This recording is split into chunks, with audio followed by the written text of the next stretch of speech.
Good afternoon. My name is Julie Ward-Bajolski. I'm the mayor of this great city of Dunedin. I'm here with all of my colleagues and the city manager to just check in with all of you. We are heartbroken for what many of you are going through. There has been so many homes flooded that maybe normally did flood, but so many that never have flooded before.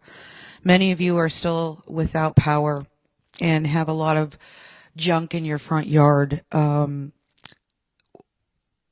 we can say is this is a natural disaster like no other here in the city of Dunedin. We've never recorded any kind of flood events that have equaled this. So we know that you're really going through it, but we wanted to just give you some updates. Yesterday morning, we drove across the city and did a damage assessment. Long story short, what we found was a whole lot of flooding in the north side of Dunedin.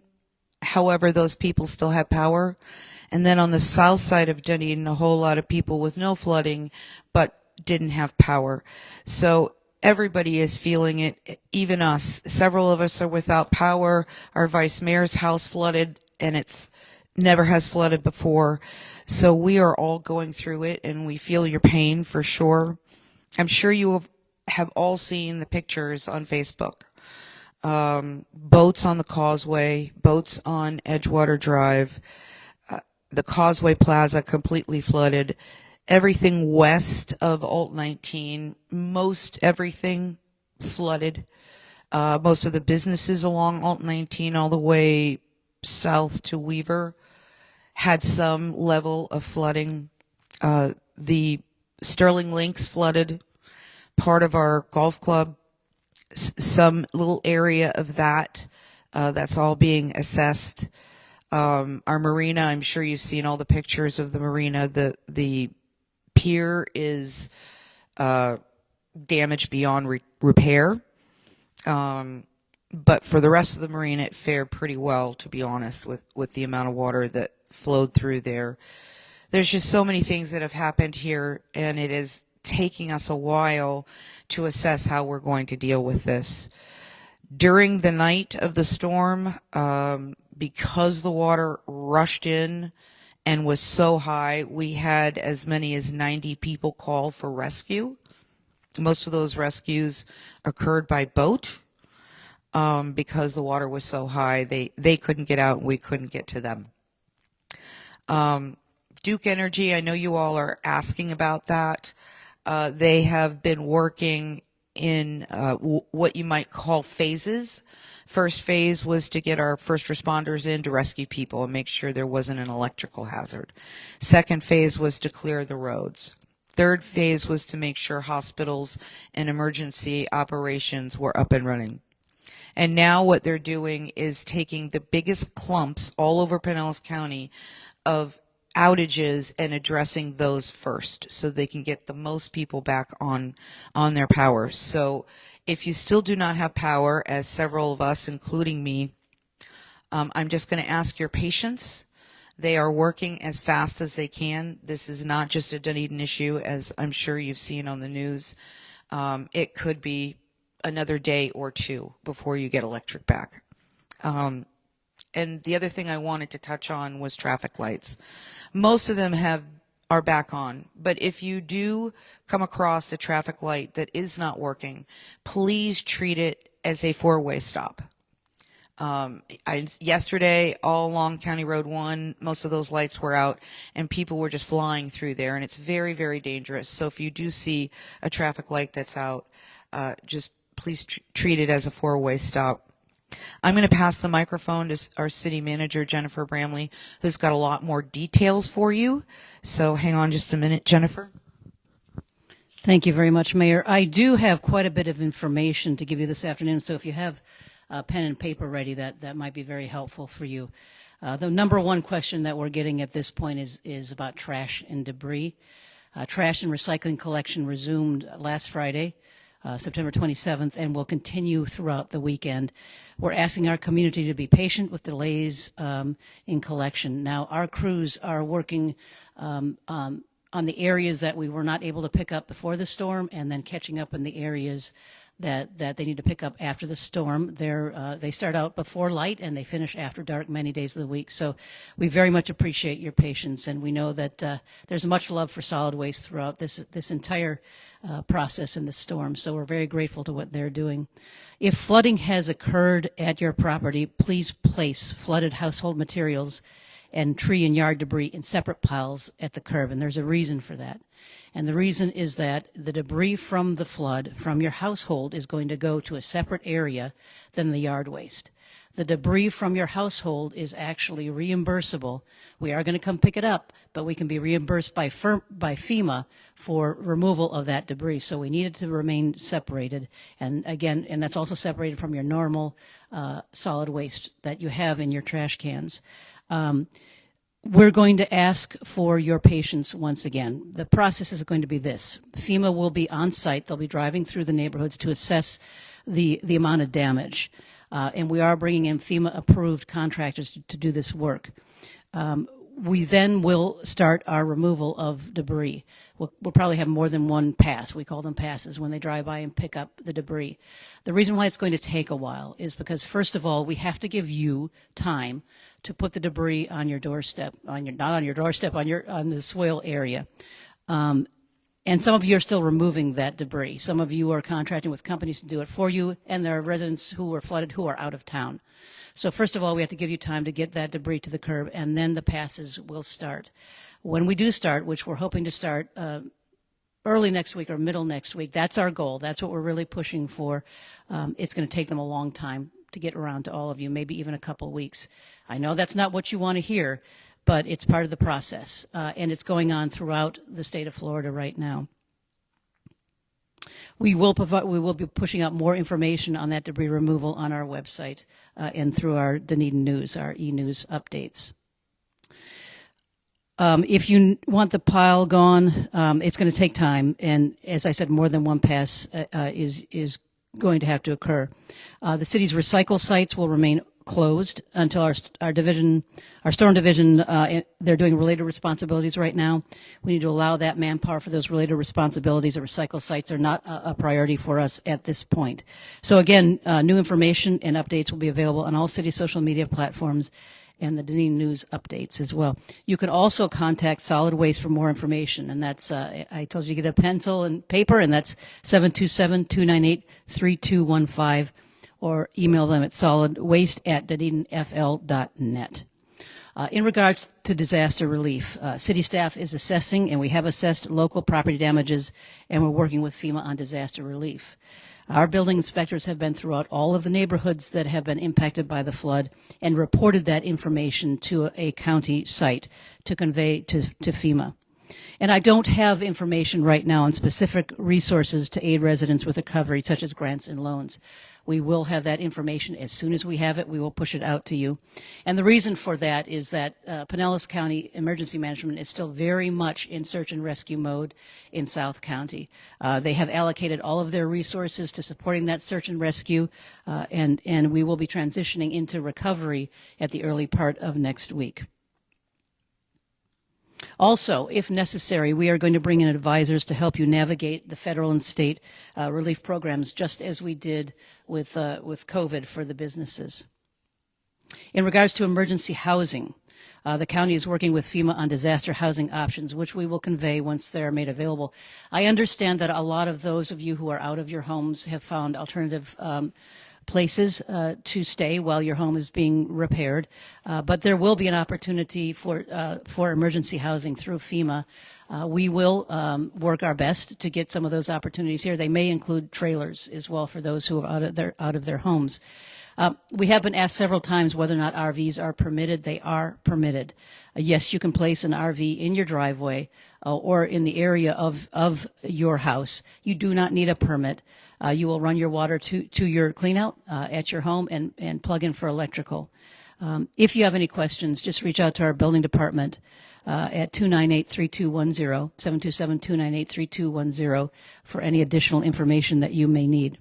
For commercial interests, a good resource for you is Pinellas County Economic Development. There are resources on that site. Just put in your browser, Pinellas County Economic Development. It's a really good page to help businesses with business continuity and recovery. And I also found a really good source for businesses at Florida Commerce /CERT, S-E-R-T.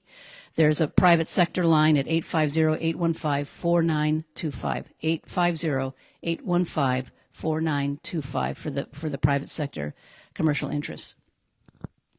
As far as the status of our infrastructure right now, we were hit hard, but not as hard as South County. They are without water and wastewater capabilities at this point, and we are sending crews to South County to help them out.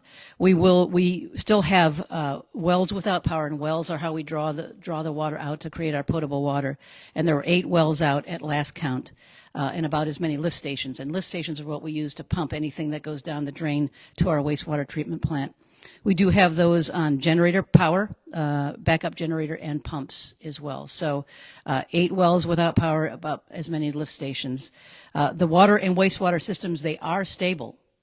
They are stable, but they're not up to capacity. So we do ask that you conserve water if at all possible. Take a little bit of a shorter shower if you can, and don't run the bath water quite as much.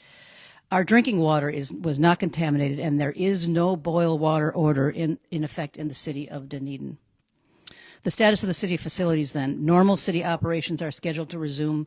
Public parks and recreation facilities, including the pool and spray ground, were open today. The causeway bathrooms will remain closed until further notice. The Dunedin Library will remain closed until power is restored. And as of, I think, a couple hours ago, we still did not have power at the library. The marina is closed until further notice due to significant storm damage. So one of the things that I want to emphasize is that a lot of people are very interested in having a look at that storm damage. I understand. It is significant. We want you to stay out of the marina, though. It's important that you stay out of the marina. We've got a lot of folks who are cycling through there. We are trying to clean up the area by Bon Appetit and the commercial docks. We haven't managed to do that quite yet. There are a lot of people walking through there. It is not safe to walk through that parking lot until we clean it up. The pier is closed, and it will remain closed until, well, I'm not exactly sure how long, but until we're able to repair it or replace it, which is going to take us a long time. The mayor was talking a little bit about Edgewater Arms. Their pier has washed up in our marina, and that's what people are looking at. And it's quite a sight to see because it's on our seawall, it's on our pier, and it's throughout the finger docks as well. But that's really it. There's a boat up on the seawall. That's it. That's all there is to see. You don't need to come down and have a look yourself. We're asking you to stay out of the marina. Damaged and is closed until further notice. The Sterling Park driving range was flooded, and it is closed until further notice. We have a lot of volunteers out in the community right now that are helping folks at least take the debris out of their homes. We're very grateful for all that you're doing. Your volunteer hours are reimbursable by FEMA, and so please send your hours to our fire chief, Jeff Parks, at jparks@dunedinfl.net. And that would just be the number of people, the number of hours, and what it is that you did. And we can actually submit that for reimbursement, as I said, through FEMA. If you want to do something now, and there's a lot of work in the South County as well, not just in but in South County, you can reach out to we call it the CIC, at 727-464-4333. 4333. So we actually have some safety guidelines that we just put on our website regarding when you want to re-enter your home. If you have a home flooded after the hurricane, you need to keep your power off after the flooding. Water damage power outlets can cause fires, and we have had fires, at least 5 or 6, within the city of Dunedin. And if you're looking at the news, a lot more in South County. So keep your power off after home flooding until an electrician can have a look at it. And never use a wet electrical device. Turn off the power at the main breaker in your house if the device is still plugged in, and wait for, again, an electrician to have a look at that. So please be careful. Stormwater and salt water and electrical appliances do not mix. And also remove all lithium batteries from inside your garage or inside your structure, because that will also cause a fire. I want to talk a little bit about contractors in the neighborhood. As I mentioned earlier, our building assessing the damage since just after the hurricane. And there were already at that time vouchers in the neighborhood, vultures in the neighborhood. There were contractors, vultures. There were contractors in the neighborhoods that were already knocking on doors. Do not give them money without license verification and proof of insurance. And how do you do that? During working hours, you can call us here at the City of Dunedin at 727-298-3210. That's our Community Development Building Division. And we'd be happy to look up the information for you. Get their license number, and we can look up the information, or even look up the name of the company and find out if they're licensed at all. So what happens if it's after business hours? You can go to myfloridalicense.com, myfloridalicense.com, which takes you to a portal where you can search by business name, license number, city or county, and license type. It literally takes 10 seconds. I tried it just before we went live. Again, do not give anybody any money up front without doing that first. Make sure that they have the license number. And finally, I know that Duke has made significant progress throughout the city, but for those without power, I know it's probably very difficult. So City Hall, we've designated as a cooling and charging station. We're open till 5 o'clock today here at City Hall. We're going to be closed. A little bit of a break, but you are welcome next week from 7 a.m. to 6 p.m. to come and cool off at City Hall. We have water, we have coffee, we have games for the kids, and you're welcome to come and enjoy a little bit of cool water and air conditioning and charge up your devices as necessary. So in closing, and before I hand it over to the mayor, I would like to thank all of you who are helping each other, neighbors in the neighborhoods. We are here for you. We understand what you're going through, and again, we're watching, and we're bringing out all the resources that we can to help you. And I also want to thank the city employees who have worked tirelessly since this storm first entered the Gulf. We have been on working 24 hours a day, and you see them in the streets. You see them just about everywhere. And I'm not going to name any employees or departments individually because I always get in trouble because I forget one. So I'm just grateful to all of them for all that they're doing in our city. So with that, I'll hand it over to the mayor. Thank you. Thank you, Jennifer. We don't want to keep you any longer. We know a lot of you are still working on your homes. But I think on behalf of my colleagues here and the entire, we are praying for you. We are sad that this is happening. And this is going to be a long haul type of thing to work through. You are in our prayers. We care deeply about you. And we will do everything we can to make sure out of this with some level of information and support, because that's why we're here. So stay safe, and feel free to call City Hall at 298-3000 for anything you need. Thank you very much.